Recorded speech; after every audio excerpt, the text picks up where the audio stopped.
রাত ৩টা। থমথমে অন্ধকার গোরস্থানে কুপি আর লাঠি হাতে পাহারা দিচ্ছে আলী আর রহিম। আজকের রাতটা কেমন যেন খ্যাসখ্যাসা ঠেকতাছে, বাতাসে কিসের যেন কেমন সোঁদা গন্ধরে ভাই। আমার কান মাথা থাইকা থাইকা গরম হইতাছে। ধুর বেডা, এত প্যাচাল পারস কেন? এই গোরস্থানে ২০ বছর ধইরা ডিউটি দিতাছি। তয় গত ৩ দিনে দুইটা টাটকা কবর খুইরা কে জানি লাশ গায়েব কইরা দিছে। কয় কি রে ভাই, লাশ চুরি? কার কলিজায় এত বড় পাংখা গজাইছে? মানুষ যখন ট্যাকার লোভে ইবলিশ হইয়া যায়, তখন হেরা মরার পরও মানুষের হাড় গিল্টু বেচা ট্যাকা কামায়। সোজা আইসকাও কুফা কিছু ঘটার চান্স আছে। গাছের আড়াল থেকে হঠাৎ মাটি খোঁড়ার শব্দ শুনে তারা দুজনে এগুতেই দেখে এক লোক কবর খুঁড়ছে।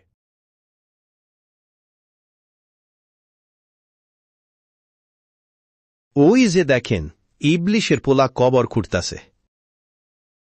কিরে বেডা, শয়তানের চারা, মাঝরাইতে হাগা পাইছে নাকি যে এইখানে আইসস?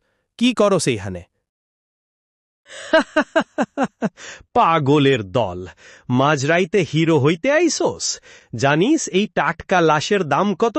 শহরের ডাক্তারি কলেজ আর কালা জাদুকররা আমারে কাঁচা ট্যাকা দিব। ওরে বাটপাড়ের পোলা, মরা মাইনসের হাড় গোড় লইয়া কারবার করস? আইজ তোরে পাইছি, ছাল চামড়া গুড়াইয়া দিমু। আমারে আটকাবি? তোরেও আইজ এই কবরের ভেতর পুতা থুমো। ঠিক তখনই নতুন কবর থেকে রক্তবর্ণ ধোঁয়া বের হয়ে মাটির নিচ থেকে বিকট এক হাঁক আসে। ওরে শয়তানের বাচ্চা, আমারে শান্তিতে ঘুমাইতে দে, মইরাও দেখি শান্তি নাই।